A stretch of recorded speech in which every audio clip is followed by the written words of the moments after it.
క్రీస్తులో ఏకత్వము అనేది. ఆయన మనతో ఐడెంటిఫై అవ్వటం. అసలు ఇది ఎంత ఆశ్చర్యమైన విషయమో. దేవాది దేవుడు, అతి పరిశుద్ధుడు, the holy of holies, the most Holi God, the most righteous God, okay, awesome God. ఆయన అన్అప్రోచబుల్, అసలు మ్యాచ్లెస్, ఇంకా దాని పదాలు మనకు సరిపోవు. And that God came down to identify himself with this sinner. చూడండి, మనం కొన్నిసార్లు కొద్దిమందితో కలిసి ఉండడానికి, రూమ్ షేర్ చేసుకోవడానికి, లేకపోతే మనము ఇష్టపడం. వీడు చదువు లేదు, లేదా ఉద్యోగం లేదు, లేకపోతే వీడు సరిగా డబ్బు లేదు, లేకపోతే somehow you don't try to move with such people. నీకు ఈక్వల్ గా నీకు మ్యాచ్ అవ్వాలి కదా. అలాంటి వాళ్ళతో మనం జీవించడానికి, సహవాసం చేయడానికి ఇష్టపడతాం. కానీ Jesus was known to be the friend of sinners. పాపులకి, ట్యాక్స్ సుంకరులకి, పాపులకి ఆయన స్నేహితుడిగా ఉండడానికి ఆయన ఇష్టపడ్డాడు. వాళ్ళతో ఆయన మూవ్ అయ్యాడు. హీ హంబుల్డ్ ఎంతగా. That is the nature of Christ. దేవాది దేవుడిగా ఉన్న దేవుడు తగ్గించుకొని ఒక మానవునిగా రావటం, దాసుని స్వరూపం ధరించుకొని ఆయన శిష్యుల పాదములు కడుగునంతగా. ఎవరి పాదములు? సరే, వీళ్ళందరూ అంటే సరే, యూదా ఇస్కరియోతు పాదాలు. He knew the very next day he is going to betray him. శత్రువుని ఏ లెవెల్లో ప్రేమించవచ్చు? ఒక చెంప మీద కొడితే ఇంకొక చెంప మీద ఎలా చూపించాలి? ఆయన సర్వశక్తిమంతుడని బైబిల్ సెలవిస్తుంది యోబు గ్రంథంలో. ఆయనను ఆయన మనల్ని డిస్పైజ్ చేయడు అంట, తృణీకరించడండి. నేను దీన మనస్సు కలిగిన వాడను, సాత్వికుడను. ఆయన వచ్చి మనతో ఐడెంటిఫై అవుతున్నాడు. నీతో ఏకమవడానికి ఇష్టం. ఈరోజు నేను చెప్పే విషయాల్లో నేను రెండు aspects. One with Christ, United with Christ, in Christ, క్రీస్తులో, క్రీస్తుతో కలిసి అన్న రెండు అంశాలు కలిపి ఒక టాపిక్. ఇంకొకటేమో వీఆర్ జస్టిఫైడ్, జస్టిఫికేషన్, రక్షణలో అంశాలు. ఇవన్నీ కూడా రక్షణలోని అంశాలు. ఏంటది? నీతిమంతుడిగా ఆయన నన్ను మార్చిన వైనం. ఈరోజు ఈ రెండు టాపిక్స్ కదా నేను మాట్లాడుతుండగా జాగ్రత్త చూద్దాం. లాస్ట్ వీక్ నేను మీకు ఆల్రెడీ క్రీస్తుల ఏకత్వంలో కొన్ని పాయింట్స్ నేను మీతో షేర్ చేశాను. ఏంటది? ఆయన మనమందరం బిలీవర్స్ క్రీస్తులో ఉన్నాము, ఇన్ క్రైస్ట్. అండ్ నంబర్ 100 సార్లు రాసింటాడు Paul, we are in Christ, in Christ అని. అలాగే క్రీస్తు మనలో ఉన్నాడు, నేను ఆయనలో, ఆయన నాలో. క్రీస్తులో ఆ దైవత్వం యొక్క పరిపూర్ణత ఉన్నది మనం కొలస్సీలో చూస్తాం 2:9-10. ఆయన శరీరధారిగా ఉన్నప్పుడు ఆయన కేవలం నువ్వు నరుడు ఆయన అనుకుంటే పొరపాటు పడినట్లే. అలా రాయలేదు. He was no doubt flesh, in the flesh, but God's fullness ఉందంట ఆయనలో. The embodiment of God. Okay, దైవత్వం యొక్క సర్వ పరిపూర్ణత ఆయన భూమి మీద నడుస్తూ ఉండగా ఆయనలో నివసించెను అని రాయబడతా ఉంది. ఆ క్రీస్తులో, అంటే దైవత్వము కలిగిన, సంపూర్ణమైన దైవత్వం కలిగిన క్రీస్తుతో మనము ఏకమైనాం. ఓకే, అండ్ ఆ ఫ్రెండ్షిప్ కూడా కాదు ఇది. ఫ్రెండ్షిప్ కానీ కొన్ని లిమిటేషన్స్ ఉంటాయి. అబ్సల్యూట్ వన్నెస్ అన్నమాట. సో మనం కూడా ఆయనలో సంపూర్ణులైన, ఆయనలో సర్వ సంపూర్ణత ఉంది. So even we are perfected in his, ఏమంటాము, ఆయన పరిపూర్ణతలో. క్రీస్తే మన జీవము అని చూసాము. నేను ఇవన్నీ లాస్ట్ టైం రిఫరెన్సెస్ కూడా చెప్పాను, ఇప్పుడు రిఫరెన్సెస్ మాట్లాడలేదు, తర్వాత టైం మనకు లేదు కనుక. క్రీస్తుతో కూడా సిలువ వేయబడి ఉన్నాం, United in it is crucifixion, died, ఆయనతో ఏకీభవించాం, ఆయనతో బరి అయ్యాం, ఆయనతో రిజరెక్ట్ అయ్యాం, అసెండ్ అయ్యాం, ఆయనతో ఆరోహణమయ్యాం, ఆయనతో పాటు సిలువలో కూర్చున్నాం. United in Christ, with Christ అంతా చూస్తూ వచ్చాం. అయితే నేను దీన్ని ఈ ఒక్క పాయింట్ టాపిక్ ని ఇక్కడ ఆపి నేను మరలా లాస్ట్ లో దీని దగ్గరికి వస్తాను.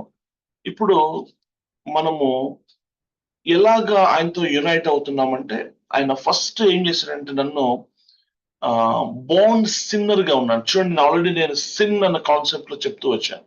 మనిషి ఈ యొక్క సిన్ ఎఫెక్ట్స్ చూస్తున్నప్పుడు కరప్ట్ అయిపోయాడు బేసికల్ గా. Is a spirit, soul and body ఎంతగా తరోగా కరప్ట్ అయిపోయాడంటే he became like a beast అనమాట. He became like a viper. Viper కంటే డేంజరస్. వైపర్ కన్నా కేవలం కూరల్లోనే విషయం ఉంటుంది, నాగుపాముకి, సర్పానికి. కానీ మనిషికి నిలువెల్లా విషయమే.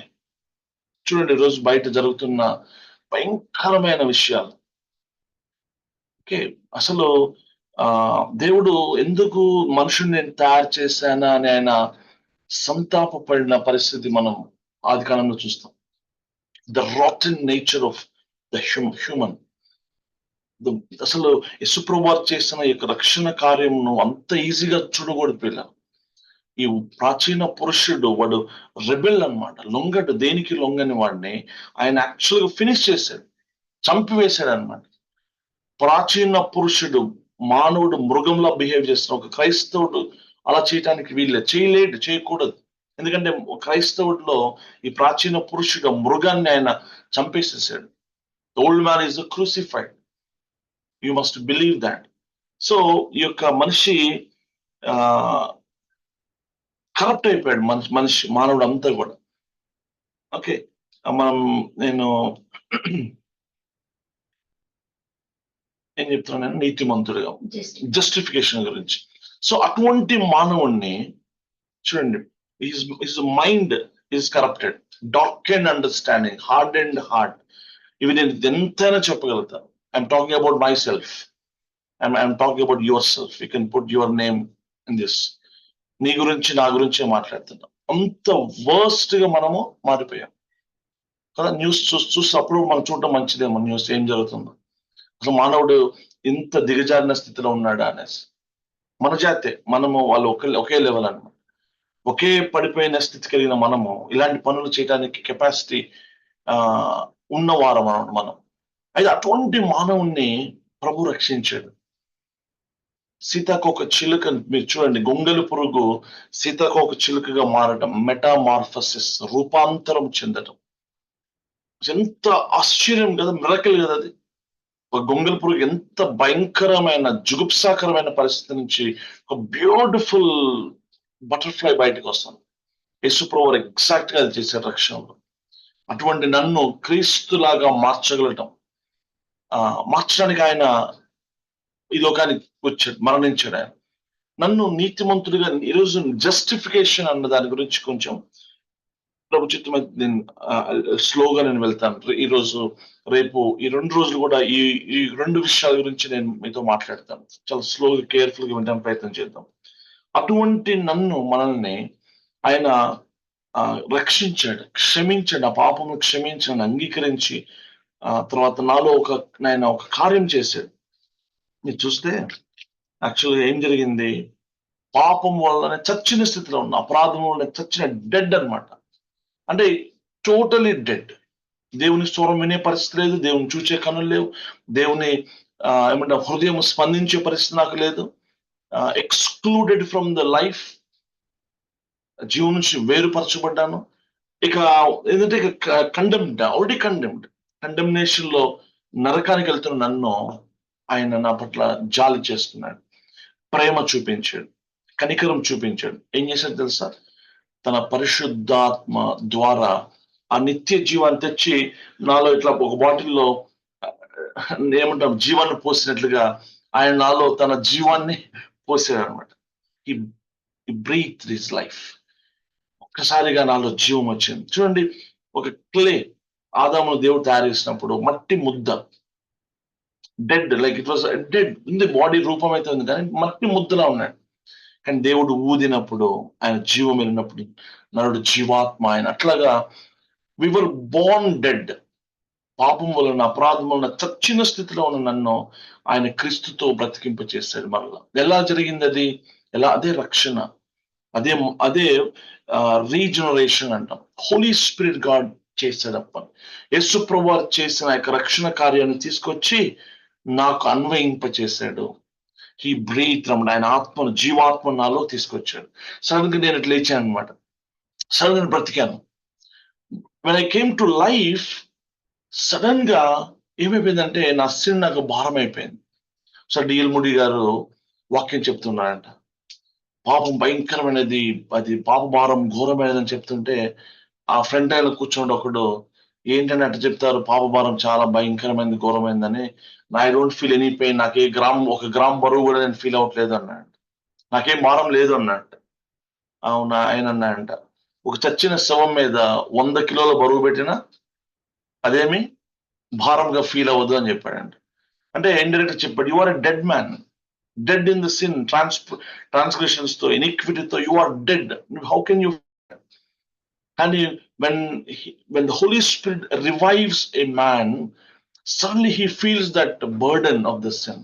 ఆ పాప భారం నుంచి ఎలా తప్పించుకోవాలో ఎదురు చూస్తాడు, దాన్ని వదిలించుకోవడానికి. అదే కదా ఆయన యాత్రికుని ప్రయాణం, జాన్ బనియన్ గారి పుస్తకంలో ఆ పాప భారంను ఎలా వదిలించుకోవాలని ప్రయత్నం చేస్తూ ఉంటాడు. చివరికి సిలువు దగ్గరికి వస్తేనే అతనికి అది పోద్ది. అయ్యో అయ్యో ఆయన తిరుగుతానే ఉంటాడు దాన్ని వదిలించుకోవడానికి. ఎవరు వదిలించలేరు, తీసివెళ్ళారు. పరిశుద్ధాత్మ దేవుడు చేస్తాడు. సో నీలో ఆ యొక్క ఏమంటాము, ఆ మారు మనస్సును, యేసునందు విశ్వాసమును, ఈ రెండు ప్రొడ్యూస్ చేస్తాడు ఆయన. నేను తిరిగి జన్మింప చేశాడు నన్ను. Praise God. And he change me because of this ఏమంటాం, మారు మనస్సు అండ్ ఫెయిత్. ఈ రెండు విషయాలను బట్టి నాలో ఒక ట్రాన్స్ఫర్మేషన్ జరిగింది. 180 degrees టర్న్ జరిగింది. నా మనసు మారింది, రూపాంతరమైంది. ఇంట్రెస్ట్, డిజైర్స్ మారిపోయినాయి, గోల్స్ మారిపోయినాయి, డైరెక్షన్ మారిపోయింది. I'm changed one now. And ఏం చేసేది తెలుసా ఆయన? ఆయన డిక్లేర్ చేస్తాడు, యు ఆర్ జస్టిఫైడ్ అనేసి. I tell you very interesting word now. Justification, justified అన్న పదం ఏంటో తెలుసా? ఇది ఒక చట్టపరమైన ప్రకటన. It's a declaration by God అన్నమాట. ఇప్పుడు ఒక వ్యక్తికి ఒక కేసు ఉంది, అతడు ఇదిగో నేరగాడు అని నేరారోపణ చేస్తూ కేసు పెట్టారు. అయితే పూర్వాపరాలు పరిశీలించి లాయర్స్ అంతా డిస్కషన్ అంతా అయిపోయింది. ఫైనల్ గా జడ్జి గారు ఒక ఏమంటాము, ఒక వర్డిక్ట్ లేదా ఒకటి పాస్ చేస్తాడు. అందులో మొత్తం చదివిన తర్వాత, ఇదిగో ఫలానా వ్యక్తి, ఇతడు ఏ పాపము చేయలేదు, అతడు నీతిమంతుడు, హీజ్ ఏమంటాము, ఏ తప్పు చేయలేదు అని ఒక శ్వేతపత్రం రిలీజ్ చేస్తారు. అంటే ఒక డిక్లరేషన్ అన్నమాట, అతను ఏ తప్పు చేయలేదు అనేసి. సుప్రీంకోర్టు కనుక అట్లా ఇచ్చేసింది అనుకోండి, దాన్ని ఎవరైనా మళ్ళీ కాదనగలరా? ఏ పత్రిక అయినా సుప్రీంకోర్టు తప్పు పడుతుందా? తప్పు పట్టలేదు. నీతిమంతుడిగా మార్చడం అంటే చాలా జాగ్రత్తగా ఉంటాడు. సచ్ ఎ పవర్ఫుల్ వర్డ్ ఇది. It's not forgiveness, just forgiveness, it's more than that. పాత నిబంధనలో కూడా క్షమాపణ ఉంది. క్షమాపణ కంటే కూడా గొప్పది జస్టిఫై చేయటం అంటే ఏంటంటే, మీకు ఏమంటాము, టైపింగ్ తెలిస్తే, మీకు టైపింగ్ నేర్చుకున్న వాళ్ళకి తెలుసు, జస్టిఫై అనే ఒక కమాండ్ ఉంటుంది. అందులో మీరు జనరల్ టైప్ చేస్తున్నప్పుడు అన్ని లైన్లో మనం టైప్ చేయలేము కదా, జిగ్ జాగ్ అవుతుంటది, ఇష్టానుసారంగా ఉంటుంది అనమాట, క్రమం ఉండదు, అక్రమంగా ఉంటుంది. అయితే ఒక కమాండ్ ఉంటుంది కంప్యూటర్స్ లో, అది జస్టిఫై అని కొట్టగానే ఇవన్నీ కూడా ఒకే లైన్ లో ఆర్డర్ లో వచ్చేస్తాయి 1 second లో. సో అది అంటే వంకర టింకర్ గా ఉన్న నేను, నా చుట్టానికి భయంకరంగా ఉన్న నన్ను ఆయన 1 instance లో ఆయన నన్ను జస్టిఫై చేశాడు, స్ట్రైట్ చేశాడు అనమాట. అంటే అందరూ నా మనస్సాక్షితో సహా, ఒక పక్క సాతాను, లోకము, చూడండి ఆ స్త్రీని పట్టుకొచ్చారు, పాపాత్మ రాళ్ళు రప్పలు తీసుకొని చంపడానికి వచ్చారు. Everybody is like pointing at her, blaming her. తన హార్ట్ ఎలా ఉంటుందో ఊహించుకోండి ఒకసారి. తనకి ఎంతో వేదన, మనోవేదన, దుఃఖం ఉంది. అందరూ వచ్చి అన్ని మాటలు అంటున్నారు, పబ్లిక్ గా తీసుకొని షీ వాస్ రెడ్ హ్యాండెడ్, ఏమంటే caught in the very act. ఇక ఎట్లాంటి పరిస్థితి ఉంటుంది? యేసుప్రభువు అంటారు, అమ్మా నేను నిన్ను శిక్షించాను, నువ్వు వెళ్ళు, మరలు నువ్వు పాపం చేయొద్దు. ఇక అటువంటి వ్యక్తి ఏ స్థితిలో ఉంటాడు? భయంకరమైన గిల్టీలో ఉన్న వ్యక్తి జస్ట్ క్షమించబడ్డాడు అనుకో. అందుకే ఎప్పుడు ఎగ్జాంపుల్ చెప్తుంటా మీకు ఈజీగా అర్థం కావడం కోసం. చాలా సార్లు చర్చలో కూడా చెప్పి, సపోజ్ వీడు ఒక దొంగ అనుకుందాం. చూడండి ఇక్కడ ఈ బ్లూ పెన్ అనుకోవద్దు, దొంగ. వీడు ఒక దొంగ. ఈ దొంగ దొంగతనం చేశాడు, కోర్టుగా సబ్మిట్ చేశారు. అయితే వీడు సంహవ్ ఏం చేశాడంటే వీడు క్షమించేశాడు జడ్జి. వీడు బతిమాడుకున్నాడు, మారు మనసు పొందుకున్నాడు, సరే పోరా అనేసి వీడిని క్షమించేసి వదిలేశారు. వీడు బయటకు వచ్చాడు, హీఈస్ నౌ ఫర్గివెన్. వీడు బయటికి రాగానే అందరూ వీడిని ఎలా చూస్తారు? దొంగగానే చూస్తారు. క్షమాపణ పొందుకున్న వాడు క్షమించబడిన దొంగ అని టైటిల్ వాడికి. వాడికి దొంగ టైటిల్ మాత్రం పోట్ల.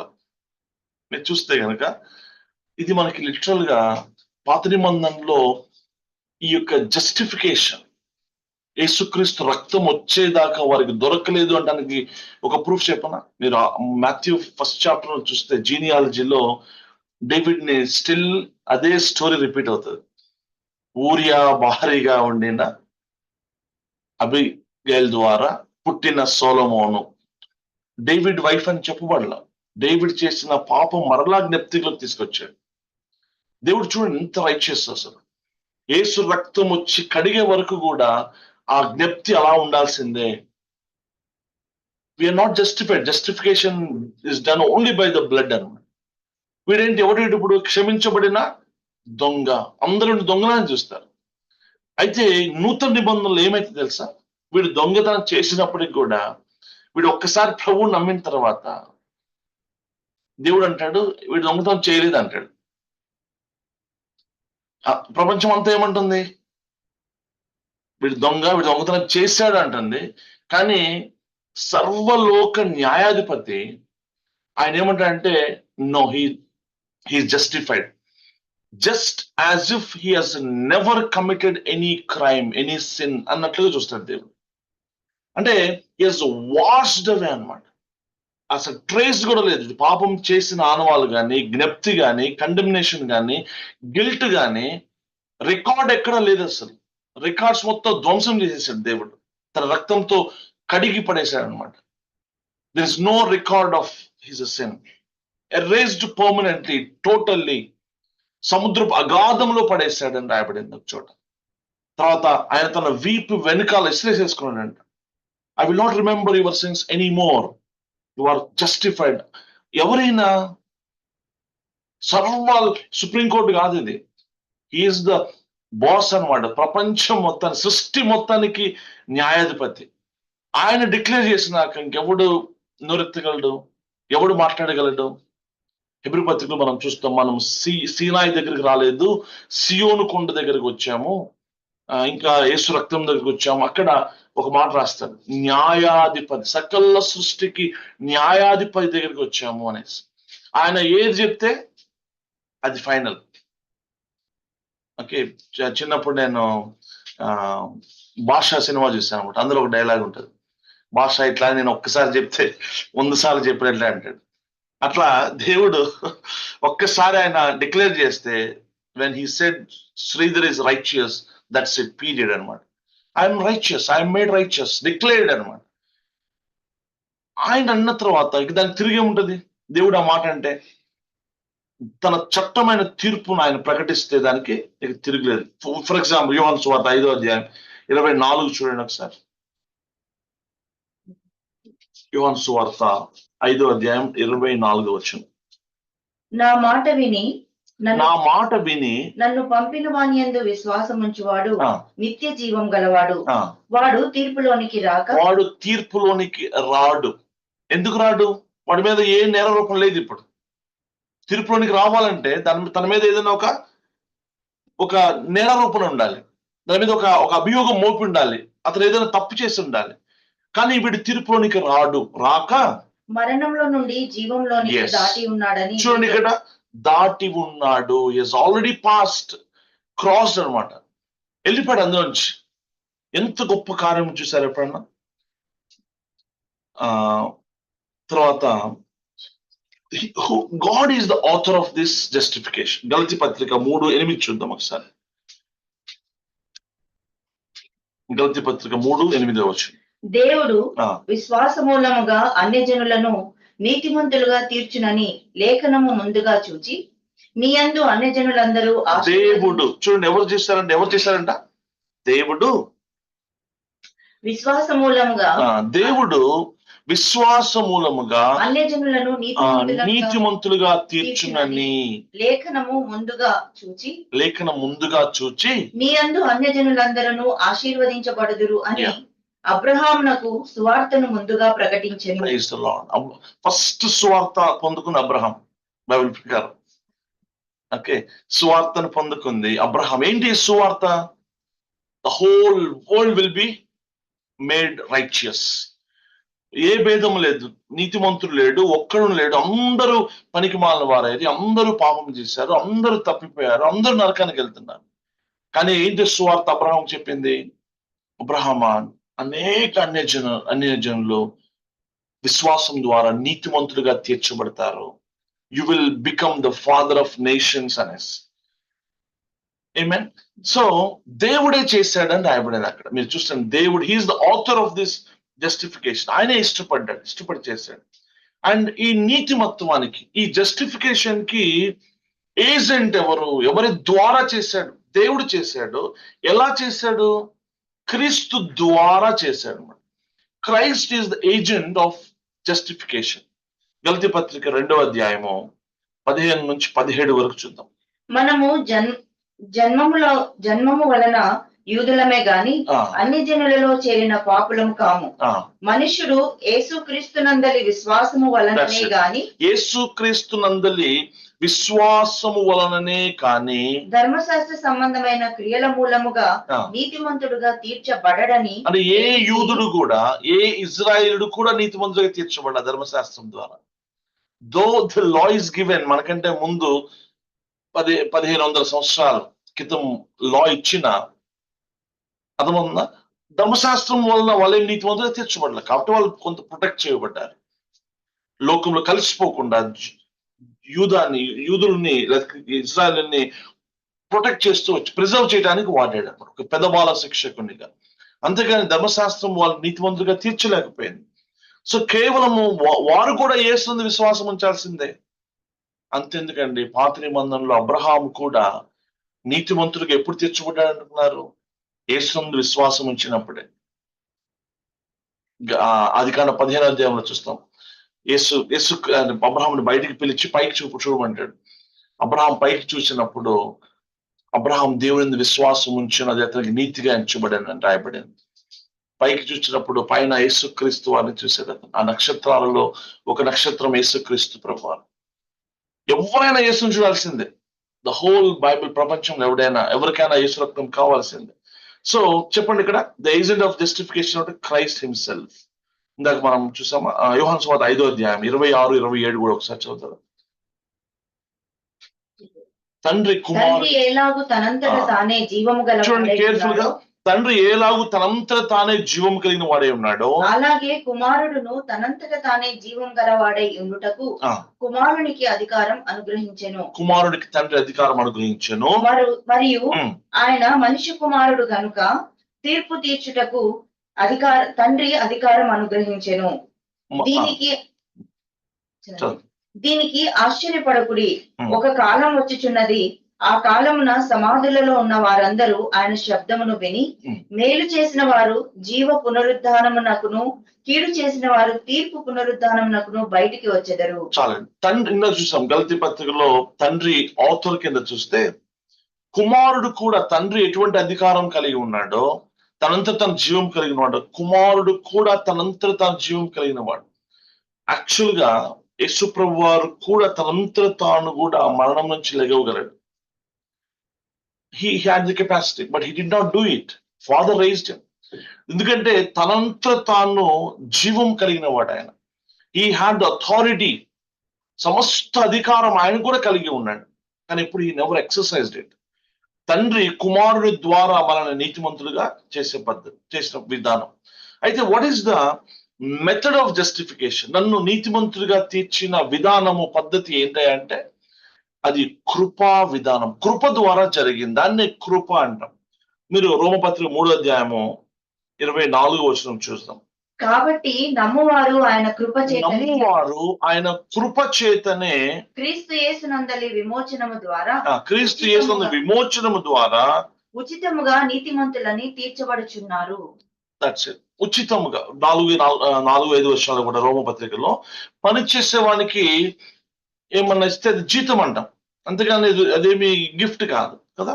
పని చేయువానికి ఆ. జీతము రుణమే గాని దానమని ఎంచబడదు. పని చేయక ఇక్కడ దేవునికి ఒక స్పెషల్ టైటిల్ ఇవ్వబడింది. చాలా టైటిల్స్ ఉన్నాయి కదా, ఇక్కడ దేవునికి ఇవ్వబడిన ఒక టైటిల్ చూస్తే ఆశ్చర్యం వేస్తుంది. ఏంటో టైటిల్? పని చేయక భక్తిహీనుని నీతిమంతునిగా తీర్చువాని. అదండి ఆయన టైటిల్, చూసారా? ఆశ్చర్యం వేస్తుంది. ఇక్కడ పని చేయక భక్తిహీనుని నీతిమంతుడిగా తీర్చువాడు. చూడటానికి ఇది కొంచెం మంచిగా అనిపించట్లేదు మనకి. ఎలా చేస్తాడు ఆయన అనిపిస్తుంది. ఆయన కృప చేస్తుంది. క్రియల ద్వారా మనం నీతిమంతులుగా తీర్చబడలేదు, కానీ ఆయన దానం చేయడం ద్వారా, కనికరం ద్వారా, కృప ద్వారా మనము ఉచిత కృప ద్వారా నీతిమంతులుగా తీర్చబడ్డాము. అయితే ఈ యొక్క జస్టిఫికేషన్ కి ఆయన జస్టిఫై చేయాలంటే చాలా జాగ్రత్తగా వినాల్సిన విషయం ఏంటంటే, ఆయన నీతిమంతుడు కూడా, ఆయన నీతి డిస్టర్బ్ కాకూడదు మళ్ళా. ఓకే, ఆయన రైచియస్నెస్ అండ్ జస్టిస్ అనే 2 విషయాలు డిస్టర్బ్ కాకూడదు మళ్ళీ, అవి కూడా సాటిస్ఫై అవ్వాలి.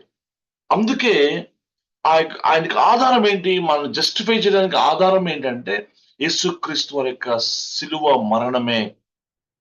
2 కొరింథీ పత్రిక 5వ అధ్యాయము 21వ వచనం. నెంబర్ ఆఫ్ స్క్రిప్చర్స్ ఉన్నాయి మనకి. ఏ విధంగా యేసుక్రీస్తు మరణము మనకి ప్రాయశ్చిత్తం చేసిందో, లేకపోతే ఎలాగా నీతిని నెరవేర్చిందో, చాలా చాలా విషయాలు 1-2 చూద్దాం మనం. ఎందుకనగా మనం ఆయన యందు దేవుని నీతి అగునట్లు, మనము ఆయన యందు దేవుని, అంటే మన జస్టిఫికేషన్ ఎలా అయింది? ఊరికి అవ్వలేదు పిల్ల, ఉచితంగా జరగలేదు. ఉచితంగా కృప అంటున్నాం కానీ నిజానికి ఉచితం కాదు. అర్థమైందా? మనమేం చేయలే, ఆయన చేశాడు, తన కుమారుడు చేశాడు. ఏమంటున్నాడు? ఎందుకనగా మనం ఆయన యందు దేవుని నీతి అగునట్లు పాపము ఎరుగని ఆయనను మన కోసము పాపముగా చేసెను. మన కోసము తన కుమారుణ్ణి పాపముగా చేసెను. కుమారుడు ఏమన్నాడు? ఒప్పుకున్నాడు ఆయన. కుమారుడు నో చెప్పలా. నేను ఎందుకు చేయాలి, నేను ఎందుకు చనిపోవాలి, నేను చేశాను ఆ పాపము. సిలువ మీద చివరి క్షణంలో అయిన యేసుప్రభు వారు కనుక వై షుడ్ ఐ సఫర్ అని తండ్రి తానంటే కథ మనందరం నరకంలో ఉండేవాళ్ళం. Jesus just had shut his mouth. He accepted. తండ్రి అన్నాడు కుమారుడితో, నువ్వు పాపముగా చేయబడతావా? నీతిమంతుడు నేను ఏ పాపం ఎరుగని వాడిను, నన్ను ఎలా పాపంగా చేస్తావు? ఒక్క క్వశ్చన్ అన్న ఫాదర్ ఏం చేయలేడు. Father is helpless. ఆయన ఇమ్మీడియట్ గా అసలు నుంచి ఆయన దింపాల్సిందే తండ్రి. కానీ ఆయన ఇష్టపడ్డాడు, ఓర్చుకున్నాడు. ఆ రోజు నిన్ను చూశాడు ఆయన. ఆ రోజు వెంకట్ చూశాడు. నేను ఈరోజు ఒప్పుకోకపోతే వెంకట్ పరిస్థితి ఏమవుతుంది, జాక్ పరిస్థితి ఏమవుతుంది, శ్రీధర్ పరిస్థితి, ప్రవీణ పరిస్థితి. అయ్యో ప్రవీణ నరకానికి వెళ్తుంది, షకేన నరకానికి వెళ్తుంది కదా, మహిమ నరకానికి వెళ్తుంది కదా. హి సా యూ దేర్. ఆ శిలువలో నుంచి మనందరినీ ఆయన చూసి మనము పరలోకానికి రావాలి, మనం నశించిపోకూడదని, ఆయన ఒక్కడే, నేను వెళ్తాను, పాపంగా చేయబడతాను అని ఆయన ఇష్టపూర్వకంగా ఆయన సాక్రిఫైస్ చేశాడు. ఊరికే రాలేదు పిల్లలు రక్షణ. రోమపత్రిక 5:9 కూడా చూద్దాం ఒకసారి. కాబట్టి ఆయన రక్తము వలన ఇప్పుడు నీతిమంతులముగా తీర్చబడి, because he had shed his blood. ఉచితంగా కాదు ఇది. ఉచితంగా అంటున్నాం మనం పద్దాక. ఉచితంగా రక్షణ ఉచితం చీప్ కాదు ఇది. ఉచితం అంటే ఎందుకు ఉచితము? ఆయన చెల్లించాడు కాబట్టి నాకు ఉచితమైంది. ఆయనకు ఉచితం కాదు ఇది. ఆయన రక్తము వలన మనం నీతిమంతులుగా తీర్చబడ్డాం. మరింత నిశ్చయముగా ఆయన ద్వారా ఉగ్రత నుండి రక్షింపబడదుము. ఎందుకు రక్షించబడ్డాం ఉగ్రత నుంచి? ఆ ఉగ్రత ఆయన మీద పడింది, మన మీద పడలే. ఆయన ఉగ్రత చల్లార్చడం ఎవడి వల్ల కానప్పుడు ఆ ఉగ్రత చల్లార్చడానికి ఆయన మధ్యలోకి వెళ్లాల్సి వచ్చింది. అహరోన్, మీకు గుర్తుంది స్టోరీ? వీళ్ళు అహరోన్ మీద ఇజ్రాయెల్ మీద తెగులు వస్తున్నప్పుడు అహరోన్ వెళ్ళి మధ్యలో నిలబడతాడు. అంటే ఏంటి తెలుసు? లిటరల్ గా గాడ్స్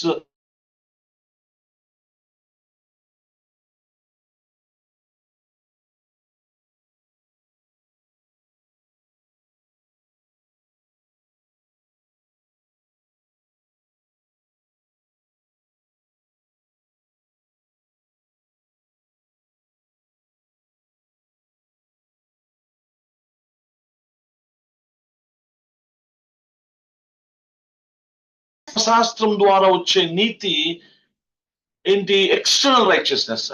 నిజమైన నీతి కాదు. దేవుడిచ్చే నీతి వేరుగా ఉందండి. ఏంటి? చదవండి. దానికి ధర్మశాస్త్రమును ప్రవక్తలను సాక్ష్యమిచ్చుచున్నారు. అది యేసుక్రీస్తునందలి విశ్వాస మూలమైనదై, యేసునందు విశ్వాస మూలమైనదై నమ్ము వారందరికీ కలుగు దేవుని నీతి అయి ఉన్నది. దేవుని నీతి ఇది. Praise the Lord. ఏ భేదమును లేదు. దేవుని నీతి, దేవుని నీతి నాకు ఇచ్చాడు. క్రీస్తు నీతి నాకు ఆపాదించబడింది.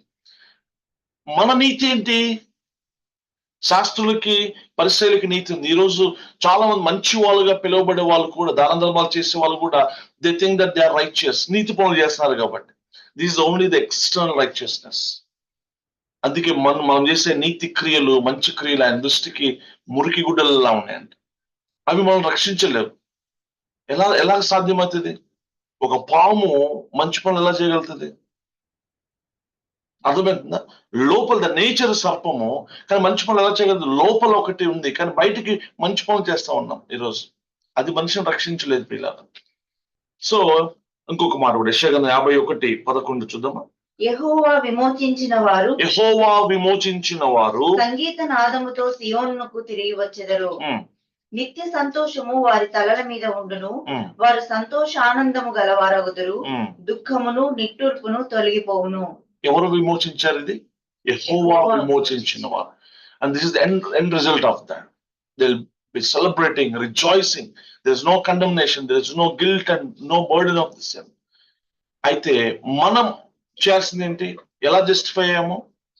బికాస్ అవర్ సైడ్ ఏంటంటే ఫెయిత్ ఇన్ క్రైస్ట్ జీసస్. మానవ సాధనం, the means of human instrument ఏంటంటే to trust, to put faith in Jesus Christ. అదంతా చూసాం రోమపత్రిక 3:21-22 వరకు. ఇట్లుండగా ఈ స్క్రిప్చర్స్ అన్ని చాలా ఇంపార్టెంట్ స్క్రిప్చర్స్. ఓకే, మనము ఖచ్చితంగా నోట్ చేసుకుని మరలా చదవాలి స్క్రిప్చర్స్. ధర్మశాస్త్రమునకు వేరుగా దేవుని నీతి బయలుపడుచున్నది. దానికి ధర్మశాస్త్రమును ప్రవక్తలను సాక్ష్యమిచ్చుచున్నారు.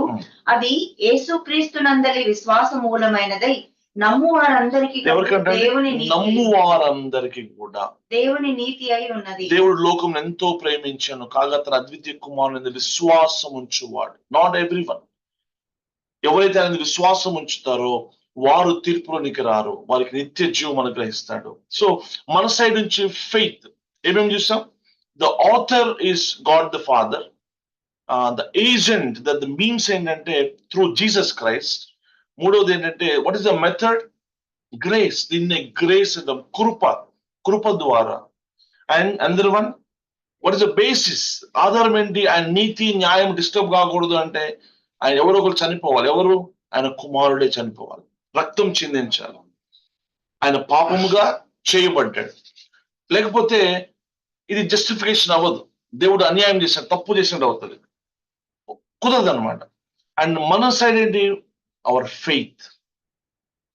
నువ్వు నీతిమంతుడిగా తీర్చబడకపోతే చాలా జాగ్రత్త. ఎందుకు నీతిమంతుడు తీర్చబడాలంటే everything God has for us. దేవుడు ఈ రక్షణ కార్యంలో ఏవేవి నీ కోసం నా కోసం సిద్ధపరిచాడో, ఆయన వారసులుగా మనం పొందుకోవడానికి ఎంత గొప్ప ఇన్హెరిటెన్స్ ఉందో, ఇవంతా నీ సొంతం అవ్వాలంటే ఫస్ట్ జరగాల్సింది ఏంటంటే నువ్వు నీతిమంతుడిగా మార్చాలి. ఎందుకంటే ఒక పాపికి అవన్నీ ఇవ్వలేడు ఆయన. అన్లెస్ యు ఆర్ జస్టిఫైడ్, అందులోకి ఎంటర్ కాలేవు, ఆయన కుటుంబంలోకి ఎంటర్ కాలేవు, వారసులుగా నేను ఉండలేను. రోమపత్రిక 5 చూస్తాం. We will see that again in a while. అక్కడ మహిమ నిరీక్షణ ఏమంటారంటే we will excel in the glory. అంటే ఒక గ్లోరీ ఉంది, ఆయన మహిమ ఉంది, అది నేను పొందుకోబోతున్నాను. నా ప్రభువు నేను చూడబోతున్నాను, పరలోకంలో నిత్యత్వంలో ఉంటాను. ఆయన నా కొరకు ఏమేమి సిద్ధపరిచాడు నాకు ఇంకా తెలియదు. ఆ యొక్క ఎంట్రీ ఎలా జరిగిందంటే, ఆ యొక్క అర్హత నాకు ఎలా వచ్చిందంటే ఆయన నీతిమంతుడిగా చేయటం ద్వారా. నువ్వు నీతిమంతుడిగా చేయబడ్డావు అంటే రుజువు ఏంటంటే అవర్ గుడ్ వర్క్స్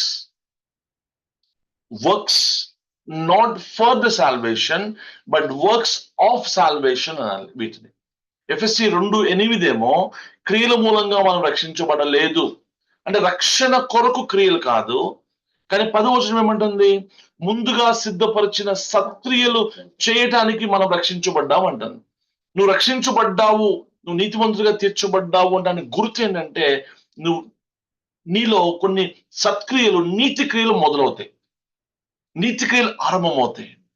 ఒకప్పుడు లేని క్రియలు ఇప్పుడు ఆరంభమవుతాయి, నీతి క్రియలు. ఏంటి నీతి క్రియలు? రోమపత్రిక 6లో రాయబడింది, నువ్వు ధర్మం చేయనప్పుడు నీ మనస్సు దేవుని ఇవ్వడానికి నీకు ఇష్టపడుతుంది. ప్రార్థన చేయనప్పుడు, ఉపవాసం ఉన్నప్పుడు, లేకపోతే పేదలను కటాక్షించడం అవ్వచ్చు, ప్రార్థన అవ్వచ్చు. ఇక్కడ lot of good works you will do. ఒక చెంప మీద కొడితే నువ్వు రియాక్ట్ అవ్వు, ఇంకో చెంప చూపిస్తావు, నీ శత్రువులు ప్రేమిస్తావు, ఇంకొక మైల్ ఎక్స్ట్రా వెళ్తావు, ఓర్చుకుంటావు, నీ సహనాన్ని ఇతరులు కనపరుస్తావు, అన్నిజనుల పట్ల నీకు భారం పెరుగుతుంది. This are all the signs అన్నమాట. సత్క్రియలు ఇవన్నీ కనపడుతుంటాయి. ఒక వ్యక్తి రక్షించబడ్డాడంటే, అందుకే మొదటి యోహాను 3 అంటాడు, చిన్నపిల్లారా మీరు మోసపోవద్దు, మీరు నీతిమంతులుగా తీర్చబడితే ఆ నీతి కనపడుతుంది అంటాడు, నీతిని మీరు జరిగిస్తారు అంటాడు. ఓకే, అది రుజువు అయి ఉన్నది. మనం నెంబర్ ఆఫ్ ప్లేసెస్ లో చూడొచ్చు. జేమ్స్ 2లో స్పష్టంగా క్రియలు లేని విశ్వాసం మృతం అని చెప్తాడు. అయితే ఈ నీతి మత్వం యొక్క జస్టిఫికేషన్ ద్వారా నేను పొందుకునే ఏమంటాం రిజల్ట్స్ ఏంటి, ఫలాలు ఏంటి చూద్దామా? Are you excited to know what are they? The first thing, ఇవన్నీ మనం తెలుసుకోవాలి కూడా. ఆల్రెడీ దేవుడు ఇచ్చేసాడు, చాలాసార్లు మనకు తెలియక మనం దాన్ని మిస్ చేసుకుంటాం. ఫస్ట్ థింగ్ ఏమైందంటే, రోమపత్రిక 5వ అధ్యాయం మొదటి 2 వచనాలు చూద్దాం. కాబట్టి విశ్వాస మూలమున మనము నీతిమంతులముగా తీర్చబడి, you are justified once for all, నీతిమంతులుగా తీర్చబడి మన ప్రభు అయిన క్రీస్తు ద్వారా. ఆల్వేస్ రిమెంబర్, మీన్స్ వచ్చేసి క్రైస్ట్ అన్నమాట, ఫార్ వచ్చేసి గాడ్, బట్ త్రూ వచ్చేసి క్రైస్ట్ జీసస్ అన్నమాట. ఓకే, అందుకే క్రీస్తు నేనే మార్గం అంటాడు. ఆయన మార్గం ద్వారా, యేసుక్రీస్తు ద్వారా దేవునితో సమాధానం కలిగి ఉందము. ద ఫస్ట్ థింగ్ ఏమైందంటే, you have peace with God. Praise Lord. Peace with God. For what? You receive peace of God. Peace with God వస్తుంది ఫస్ట్, తర్వాత పీస్ ఆఫ్ గాడ్ ను పొందుకుంటాం. దేవుని యొక్క సమాధానం నువ్వు పొందుకుంటావు. ఇక దేవునితో సమాధానం వచ్చింది మొట్టమొదటిగా. దూరస్తుడిగా, ఆయనకి విరోధిగా నన్ను ఆయన సమీపస్తునిగా, ఆయన బిడ్డగా చేశాడు. ఇంకా ఏమైంది తెలుసా? రోమపత్రిక 8:30 చూడండి ఒకసారి. ఎవరిని ముందుగా నిర్ణయించెనో వారిని పిలిచెను, ఎవరిని పిలిచెనో వారిని నీతిమంతులుగా తీర్చెను, ఎవరిని నీతిమంతులుగా తీర్చెనో వారిని మహిమపరచెను. ఎలా మహిమపరచాడు తెలుసా? ఆయన సన్నిధిలో నిన్ను ప్రవేశింపచేసి. మనం రోమా 5లోకి చూస్తాం, 5 1-2 చూస్తాం. ఆయన వి స్టాండ్, లేకపోతే ఆ కృపలోనికి ప్రవేశం అన్న మాట ఉంది యాక్చువల్ కదా, ఉంది అది. రోమపత్రిక 5, క్రీస్తుని విశ్వాసం నీతిమంతులుగా తీర్చబడి కృపలోనికి ప్రవేశం అన్న పదం ఉంది. యేసుక్రీస్తు ద్వారా దేవునితో సమాధానం, మరియు ఆయన ద్వారా మనము విశ్వాసము వలన ఈ కృపయందు ప్రవేశం గలవారు. ఈ కృపయందు ప్రవేశము కలవారు. కృపలోనికి ప్రవేశం కలిగిందంటే అర్థం ఏంటి తెలుసా? ఆయన సింహాసనము కృపాసనము. You got an entry now into the very presence, very throne room of God. What a miracle అండి. డైరెక్ట్ గా నీకు ఒక యాక్సెస్ దొరికింది ఆయన థ్రోన్ రూమ్ లోకి. ఆయన థ్రోన్ రూమ్ కి కృపాసనం అని పేరు. ఆ కృపలోనికి నీకు ఎంట్రన్స్ దొరికింది.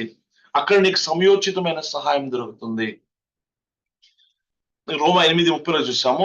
పిలిచిన వాడిని నీతిమంతులుగా తీర్చి ఆయన వాడిని మహిమపరచెను. పాస్ట్ టెన్స్ వార్త అన్ని చోట్ల కూడా. ఒకసారి తీతు 3:6-7 కూడా చూద్దామా? మొట్టమొదటి ఎందుకనగా కూడా మునుపు అవివేకులము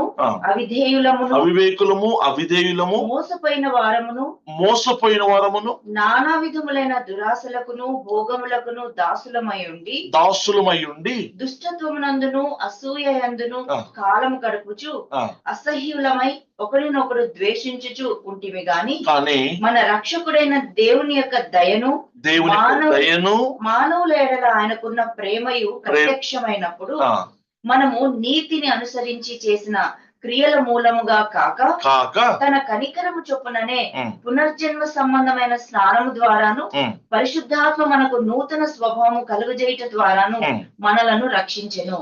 ఏమైంది? నీతిమంతుడిగా నన్ను తీర్చిన తర్వాత ఏమైంది తెలుసా? ఆయన స్వభావము వచ్చిందా? మనస్సు, ఉమ్. ఆయన స్వభావము నాకు ఇచ్చాడు.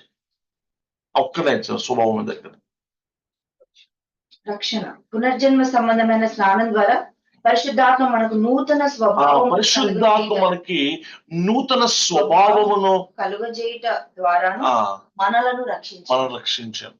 This is by the justification. ఇదే నీతిమంతుడిగా మార్చడం అంటే. అండ్ పాప క్షమాపణ యొక్క నిశ్చయత కలిగింది. రోమ 5:9 చూస్తాం. ఎఫ్ఎస్సి 1:13-14 వరకు చదవాల్సిన అవసరం టైం లేదు కనుక ముందుకు వెళ్తాను. ఇంకా తర్వాత నీతిమంతుడిగా మార్చడం ద్వారా ఏమైందంటే యేసుక్రీస్తుని ఎరగటం.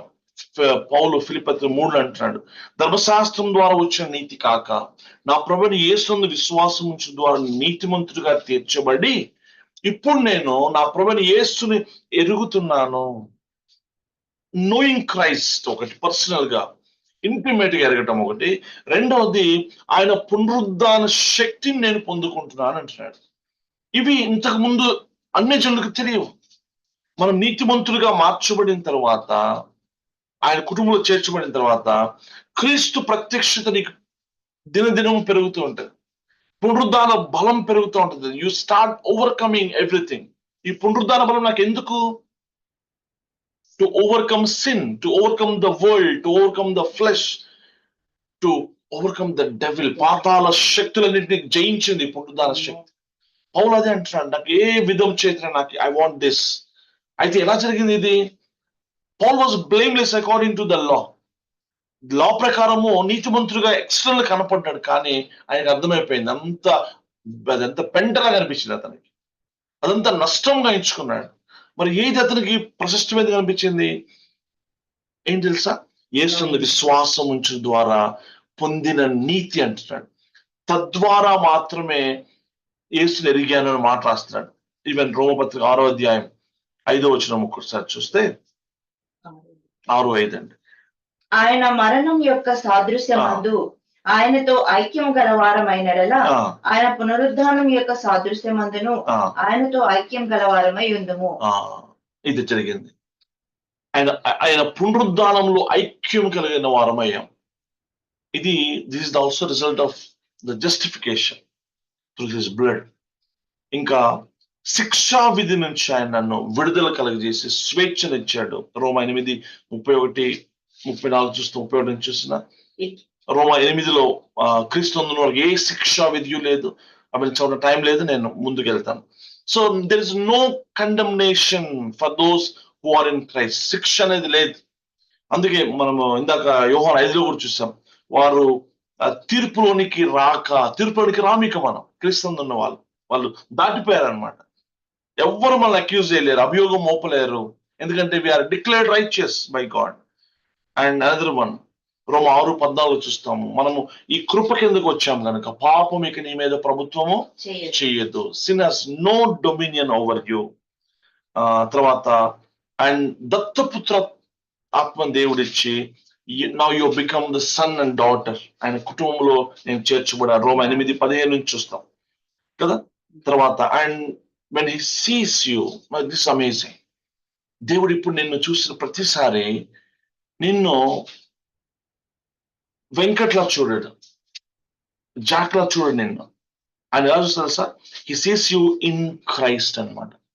ఇప్పటికి కూడా నేను క్రీస్తు నుంచి బయటకు వచ్చాను అనుకో, ఐఎమ్ ఫినిష్డ్. అర్థమవుతుందా? ఇప్పుడు మనం ఆయన దగ్గరికి వెళ్ళే ధైర్యం ఎక్కడి నుంచి వచ్చింది నీకు నాకు? ఆయన యాక్సెప్ట్ చేయాలి. ఎందుకు యాక్సెప్ట్ చేస్తాడు? నీ ప్రేయర్ ఎందుకు యాక్సెప్ట్ చేయాలి? నిన్ను ఎందుకు యాక్సెప్ట్ చేయాలి ఆయన? Because you do everything in the name of Jesus. ఆయన నామం లేకుండా నువ్వు ప్రేయర్ చేయి, నీకు యాక్సెప్ట్ చేస్తాడు ఆయన? ఆయన నామం లేకుండా ప్రార్థన అంగీకరించబడుతుందా? ఆయన నామం ముందు విశ్వాసం లేకుండా నువ్వేం చేయగలవు, నేనేం చేయగలం? దట్ కెన్ అప్రూవ్ గాడ్, లేకపోతే దట్ కెన్ ఏమంటాము get approval from God? Impossible అది. ఎందుకంటే నీ ఏ మంచి అయినా, నీ ఎంత నీతి అయినా, నువ్వు ఏమైనా చేయి, అది ఆయన సంతోషపెట్టడం అసాధ్యం. ఆయన స్టాండర్డ్స్ అనమాట, ఆయన కోరుకున్న ప్రమాణాలకి అనుగుణంగా నువ్వు చేయలేవు. అందుకే నాకు క్రీస్తుని ఆశ్రయిస్తాను అనమాట. మీకు తెలుసా, మన వాయిస్ ఇప్పుడు అమెరికాకి మనం ఫోన్ చేస్తాం, ఒక సెకండ్ లో అమెరికాకి వెళ్ళిపోతుంది కాల్. ఎలా వెళ్తుంది తెలుసా మీకు? సైన్స్ స్టూడెంట్స్ అయితే కొంత ఐడియా ఉంటుంది. మామూలుగా మన voice sound velocity 350 meters per second వెళ్తుంది. సౌండ్ అంతకు మించి వెళ్ళదు. అమెరికాకి ఎట్లా వెళ్తుంది అయితే, ఒక టెక్నాలజీ, ఎలక్ట్రోమాగ్నెటిక్ వేవ్స్ ఏదో ఉంటాయి, అవి మన సౌండ్ వేవ్స్ ని మూసుకొని వెళ్తాయి అనమాట, తీసుకెళ్తాయి. మన వాయిస్ కి అంత కెపాసిటీ లేదు, అంత స్థాయి లేదు. మనం దేవుణ్ణి సంతోష పెట్టగలిగేది ఏది మనలో లేదనమాట.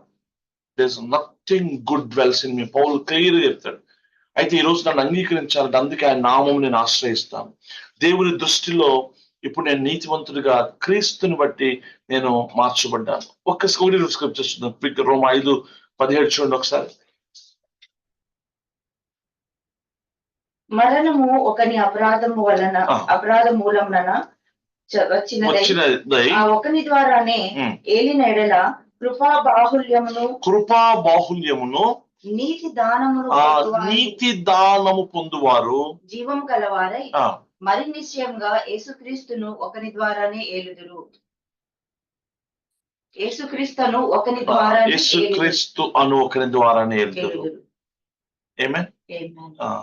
So because of Jesus Christ యొక్క నీతి దానము ద్వారా తండ్రి దృష్టిలో నేను నీతిమంతుడిగా నేను ఎంచబడుతూ ఉన్నాను. సో మనం ఇంకా ఒక టాపిక్ మిస్ అవ్వం, ఇంకా చెప్పాల్సింది కదా, వచ్చిన కూడా చూద్దాం. 8:15. yes. ఏలైనగా మరలా భయపడుటకు మీరు దాస్యపు ఆత్మను పొందలేదు గాని దత్తపుత్ర ఆత్మను పొందితిరి. ఆ ఆత్మ కలిగిన వారమై మనము అబ్బా తండ్రి అని మొరపెట్టుచున్నాము. ఇన్ని విషయాలు జరుగుతున్నాయి మనం నీతిమంతులుగా తీర్చడం ద్వారా. అండ్ ది మోస్ట్ ఇంపార్టెంట్ ఏం జరిగిందంటే, ఆయన క్రీస్తుతో నన్ను ఏకాత్మ చేశాడు. I'm now United. క్రీస్తును వేరుగా నన్ను వేరుగా తండ్రి చూడడు. క్రీస్తుని ఎలా ప్రేమిస్తున్నాడో నన్ను కూడా అలానే ప్రేమిస్తాడు. ఆయన పెద్దన్నా, నేను చిన్నోడు అనమాట. అంతే. ఒక తండ్రికి 2 పిల్లల్లా. ఆయన నీతివంతుడైన తండ్రి 2 పిల్లల్ని సమానంగా ప్రేమిస్తాడు, సమానంగా ఆస్తి పంచుతాడు. అట్లానే జరిగింది ఎగ్జాక్ట్ గా. I'm now United with Christ. So క్రీస్తుతో ఏకమై ఉండటం ద్వారా ఏమేమి జరిగాయో, ఓకే, అవన్నీ కూడా మనం చూద్దాం. ఇప్పుడు టైం అయిపోయింది కదా, రేపు మనం చూద్దాం. క్రీస్తుతో మన యొక్క రిలేషన్ ఏంటి, how you are united. Actually thought of doing both today, కానీ మనకి సమయం సరిపోదు కనుక we will close quickly now. We'll see tomorrow how we are united with Christ. క్రీస్తుతో ఉండడం ద్వారా ఏం జరిగిందో రేపు చూద్దాం. అండ్ డిఫరెంట్ పోలికలు, ఫర్ ఎగ్జాంపుల్ ఆయన హెడ్ అయితే నేను బాడీ, ఆయన శిరస్సు నేను దేహం, ఆయన హస్బెండ్, ఈయన వైఫ్, అదొక రిలేషన్షిప్. నేను నిజమైన ద్రాక్షావళిని, మీరు తీగలు. This is how we are united with him. ఇంకా నేను I'm the bread and you depend on me. నాలో ఉన్న జీవంతోనే నువ్వు బ్రతుకుతా. నా శరీరం తిని నా రక్తం త్రాగువాడే నిత్య జీవం. అంటే అబ్సల్యూట్ డిపెండెన్సీ అనమాట. నేను ఆయనకు వేరుగా నేను జీవించలేను. ఆయన యందు నేను ఉనికి కలిగి ఉన్నాను. ఆయన లివింగ్ వాటర్. నేను ఒక చేపను అనమాట. ఒక చేప నీళ్ళలోనే బతకగలదు, నీళ్ళలోంచి బయటికి రాలేదు. సో అంతగా నేను ఆయనతో ఏకమైపోయి ఉన్నాను. ఆయన శిరస్సు బాడీ వేరు చేయలేం, భార్య భర్తలు వేరు చేయలేరు. ఇన్సెపరబుల్. అది కవనెంట్, అది చట్టపరమైన ఆధిక్యత, అది మనకి ఇవ్వబడిన ఆధిక్యత. సో ఏ విధంగా నేను క్రీస్తుతో ఏకమై ఉన్నాను, క్రీస్తుతో నేను ఏకమై ఉన్నాను కనుక ఏం జరిగిందంటే, నేను ఎప్పటి నుంచి ఏకమై ఉన్నాను? Do you know? ఎప్పటి నుంచి నేను క్రీస్తు ఏకమైన మీరు చెప్పగలరా? ఎప్పటి నుంచి, అనాది నుంచి. అనాది నుంచి నేను ఎఫ్ఎస్సి 1లో పౌలుకి మహానుభావుడు ఆయన ఎలా రివీల్ అయిన ఈ విషయాలని అనిపిస్తుంది నాకు. పౌలు రివీల్ చేస్తా ఉన్నాడు పరిశుద్ధాత్మ ద్వారా. అసలు మనకి క్లూ లేదు. ఆ పౌలు చెప్పబోతే ఈ విషయాలు ఎవరికి అర్థం కాదు అసలు. దేవునికి స్తోత్రం. అయితే అనాది నుంచి మనము క్రీస్తుతో ఏకమై ఉన్నాము. అయితే ఏమైంది తెలుసా, మనం పాపం చేశాం కదా, క్రీస్తు చేయలే. పర్ఫెక్ట్ ఒబీడియన్స్ క్రీస్తుది. మనమేం పాపం చేశాం. ఏం చేయాలి, తండ్రి ఏం చేశాడు తెలుసా, క్రిస్ క్రాస్ చేశాడు. మేము ఏకమైనా కదా, వన్ కదా విత్ క్రైస్ట్, వన్. కాబట్టి నేను చేసిన పాపము, నా శిక్ష అంతా ఆయన చేసినట్టుగా చూశాడు. ఆయన చేసిన విధేయత, ఆయన చేసిన నీతి మంచిదంతా నేను చేసినట్టుగా చూశాడు. ఎందుకంటే బికాస్ వీఆర్ బోత్ వన్ కాబట్టి. ఆయన అడ్డం వెళ్ళిపోయాడు తండ్రికి నాకు మధ్యన. సో నాకు కూడా శిక్ష అంతా ఆయన మీద వేసాడు. ఆయనకి రావాల్సిన నీతి మహిమ అంతా కూడా నాకు ఇచ్చాడు. అయితే వాళ్ళు ఇవ్వడం తప్పే చెప్పాలంటే. కానీ ఎందుకు కరెక్ట్ అయింది? యేసు ఒప్పుకున్నాడు కనుక. Praise the Lord. ఆయన యాక్సెప్ట్ చేశాడు కాబట్టి. ఆయన తండ్రి సరే నేను ఒప్పుకుంటానన్నాడు కాబట్టి. ఆయన ఒప్పుకోకపోతే కుదరదు. So we will talk about this tomorrow in detail. Amen. So will pray. తండ్రి నీకు స్తోత్రాలు అయ్యా, ఎంత గొప్ప కార్యం మీరు చేశారు. నీ ప్రేమ వర్ణించలేము. మేము ఎప్పుడు ఒంటరి వారం కాము అయ్యా. అనాది నుంచి మీ కనుదృష్టి మా మీద ఉన్నది. మీరు మా గురించి ఆలోచిస్తున్నారు. మమ్మల్ని ప్రేమించారు నాయన, మా కొరకు ప్రాణం పెట్టారు, రక్తం కార్చారు. ఇది ఉచిత కృప కాదు. నేను ఉచితంగా వచ్చింది కాదు, నువ్వు వెల చెల్లిస్తే వచ్చింది, నువ్వు రక్తం కారిస్తే వచ్చింది నాయన. నీ చివరి రక్త బిందు కూడా మీరు మా కొరకు కార్చారు నాయన. మేము దాన్ని నెగ్లెక్ట్ చేయకూడదు, మేము దాన్ని డిస్ప్రెస్ చేయలేం, మేము దాన్ని తక్కువగా మేము చూడకూడదు నాయన. క్షమించండి. మా జీవితాలు మేము లైట్ గా మేము తీసుకోవడానికి వీల్లేదు. ఈరోజు మేము బ్రతకడానికి, మేము సజీవులుగా ఉండటానికి, మా పర్పసెస్ నెరవేర్చడానికి మీరు ప్రాణం పెట్టాల్సి వచ్చింది. ఆ సిలువలో మీరు నాయన త్యాగం చేయాల్సి వచ్చింది. Lord, Father, today we will look into the cross. We, Father, fix our eyes on Jesus hanging on the cross. నా ప్రభువు క్షమించండి. మా హృదయాలు చల్లడానికి వీల్లేదు నాయన. నాయన నీతో మేము ఏకమై ఉన్న మా అనుభవమే మా గొప్ప థ్రిల్ ఇస్తుంది, గొప్ప సంతోషాన్ని ఇస్తుంది, మా గొప్ప ధైర్యాన్ని ఇస్తుంది. మా ఉనికి అయా నీ మీద, దాని మీద ఆధారపడింది నాయన. మేము అయా తను ఇదిగో మా దేహం మాది కాదు నాయన. అయా ఇదిగో మా దేహం నీదే అన్నది. ఈ దేహాన్ని మీరు రక్తం ఇచ్చి కొనుక్కున్నారు. ఈ దేహం పట్ల బాధ్యత నీది అయా. తన మరో బాధ్యత నీది. దీన్ని ప్రొటెక్ట్ చేసేవాడు నేను. మా దేహం ఇదిగో నీ కొరకు అయా, మీరు మా దేహం కొరకు అని మేము నమ్ముచూ ఉన్నాం. Today I pray father, you Father open our eyes Lord to see these truths of Father God of salvation. అయా తండ్రి క్షమించి సహాయం దయచేయండి నాయన. నాయన మీరే మహిమా ఘనత ప్రభావాలు పొందుకుని కృప చూపమని యేసు నామములో మా ప్రభు తండ్రి. ఆమేన్. ఆమేన్.